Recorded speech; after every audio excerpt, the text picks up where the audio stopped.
Each year, a large group of us get together for a few days of fun and relaxation. You know, F&R, definitely not R&R. With such a large group of people, there's an equally large number of, well, these little cups hanging around. We've kind of adopted an old school approach to making sure that we know that our cup belongs to us. And it's pretty old school. So my thought in this modern age with 3D printers and advanced modeling software, there's really no reason to go old school anymore. So my thought here is to create like a 3D printed koozie or something that, well, has its name already built into it just to make it like, you know, cool.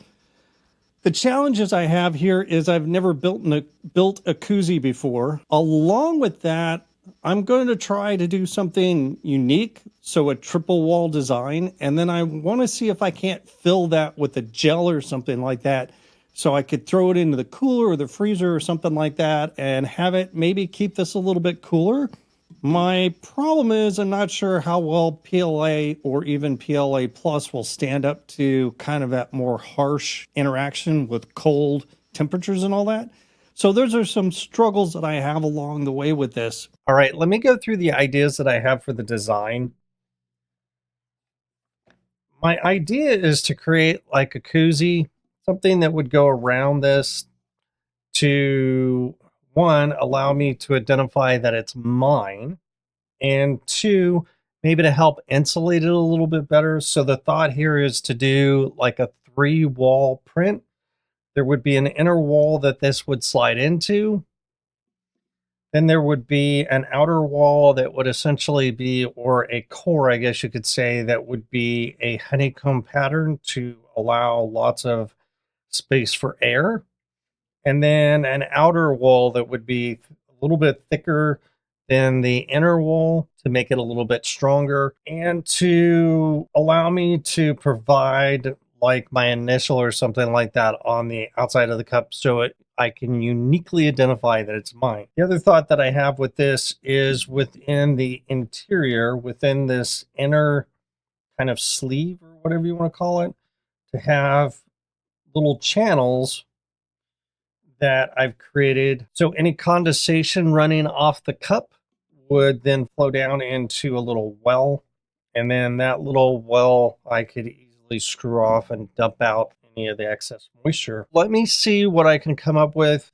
Some of the challenges that I see with this, like I mentioned earlier, is that I've never done this before. Additionally, I have to have, in order for this piece to be something that I can screw on and off, I have to create a part that supports that. And I've never done anything like that before. And then putting all this together so that it's a, 3 pieces all going together, that'll be an interesting challenge. Anyways, so that's my kind of design that I have at this point.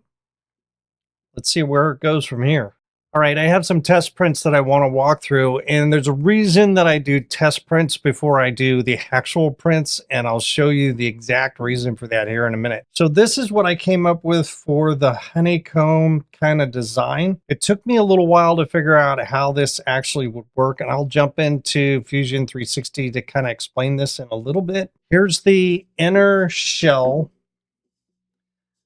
And then here's the outer shell. Now the inner shell is a slightly thinner than the outer shell. And then I've created a like little cap that goes on the top of it. Now here's the big reason that I do these test prints. Remember I talked about there needed to be a little part of this that needed to screw together at the base. So this is one of those test prints. Now when I printed this, the tolerances weren't set right at all. I just created the threading on both ends and was like, okay, this is going to work. And it didn't work. So this meant that it just didn't work. I ended up trying to make it work a little bit better by throwing a pipe wrench on it. And then it got stuck. And you can see the damage that was created by the pipe wrench trying to essentially get it to come apart. This is a print after the tolerances were changed. However, there are some issues with this as well. All right, so this will screw down.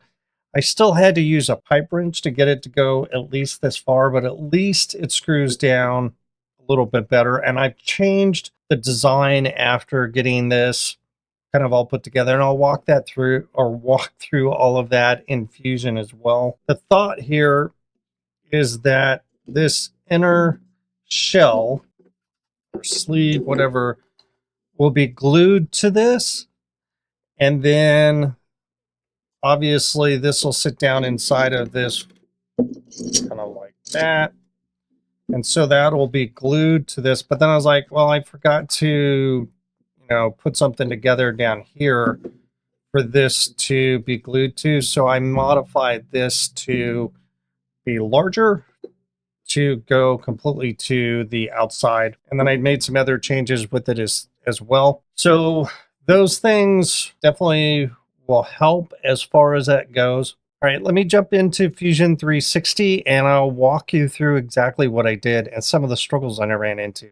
As I mentioned, I wanted to have an inner sleeve that the cup could go into, and that would be kind of the foundation of the print. And from there, I would build outward. So there would be a honeycomb kind of core that would wrap that inner sleeve. And then the next thing would be the outer shell. Again, that would be a little bit thicker, and that would provide a place for me to put my initial so that I could clearly identify that it was my cup. And then on top of that, there would be a rim, the rim to cover everything up and tie it together and to seal the cup up. I mean, again, part of the point is to maybe work as some sort of insulator to help keep the cup's content cooler. I'm not sure if this was going to work, but anyways, that's kind of my thought. And then obviously I wanted to be able to have my initial. So then the next thing to put on there was the two pieces for the base, the pieces that screw together. And like I mentioned, after some refinement, I got this to be a little bit better. So here's the base that screws on. See that is, oh, it just screws on. And then the actual cap that goes over that. Now, one of the things that I learned from this test print was with this design, I was just essentially coming straight down with this little segment. In the actual kind of final model that I did, I've actually tapered this to match the print. So yeah, that made things a lot easier. Now, a couple things that I'll demonstrate here to kind of just show how I went through all this process. There were things that I had to learn along the way that were something of a challenge. So I have a top of a cup and the bottom of the cup. I'm going to zoom out here. And the way that I created these pieces is I went through and did a loft. So I would grab like the bottom and then the top, and that would build basically the cone, essentially this angled kind of look for it. And I did my best to make sure that that I mirrored what was here to this inner sleeve, and then basically built out from there. Then the other challenge that I ran into that I needed to figure out was like doing the honeycomb. What I did with that is I created kind of a honeycomb grid, and then I would take and do an emboss. So I started using emboss quite a bit for this in order to get things to look the way that I wanted them to look. So now I can just select the face. I have too many of these selected right now, so I'll just grab a few of these just so you can get an idea of how this works. So I'll grab a few of these, and then I'll grab this, selecting the face. Now you can see that has essentially applied that to this. And you have a couple options here. You can do deboss, which will do a cut, and then you have emboss, which will actually lay that over the top. So if I finish this and go back and look at this, you'll see that there's 2 millimeter kind of relief on this. So essentially using the lift and using the emboss is how I was able to produce all these pieces that make up the cup. And I have another little kind of surprise piece that I'll show a little bit later. So let me get the final print done and then I'll walk you through how it looks. Obviously, I got to glue it all together and all that kind of stuff, but I'll walk you through what all the components look like before I actually glue it together and some of the choices that I made. All right, the prints are all done, so let's recap. The reason I was doing this was because I wanted to get away from like having to write my name on a cup and go with something a little bit more sophisticated. So the parts that I have for this build are essentially the inner core, the honeycomb core, basically to create airspace, and then the outer shell, a bottom portion to all of this that basically is a collection point for any condensation, and then finally the little top ring that will go on top of this to make everything clean. All right, let's get these out of the way. So here's the final solution, the inner core. Now, one of the things that I did with the inner core, if I've added little channels in here, I don't know if you can see the channels or not. Hopefully you can.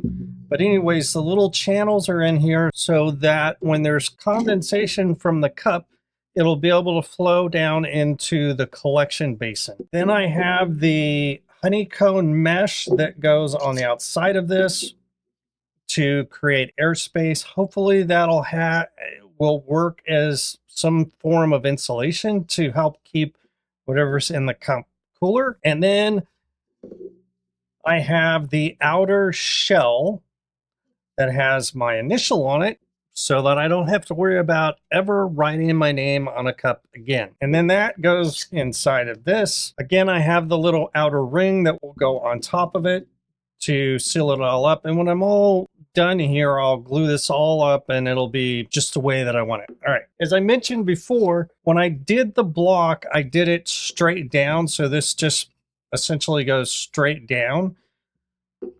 With the updated version of the block, it's actually tapered to follow the cup. And so this is the bottom piece that glues on. And then this will be the basin that collects the water. And I actually solved all the issues with this not screwing together very well. So yeah, it'll collect any condensation that comes off the cup into this basin, and then it should be easy enough just to screw this off and dispose of that condensation. I mentioned there was an additional thing that I did to make this a little bit cooler. Unfortunately, this isn't all glued together, so I can't really show you the full aspect of it, but instead of putting like little channels on the side to make finger holds, I just decided to make a like really massively oversized holder. So this just slides in and yeah, now I can sit back and drink all day.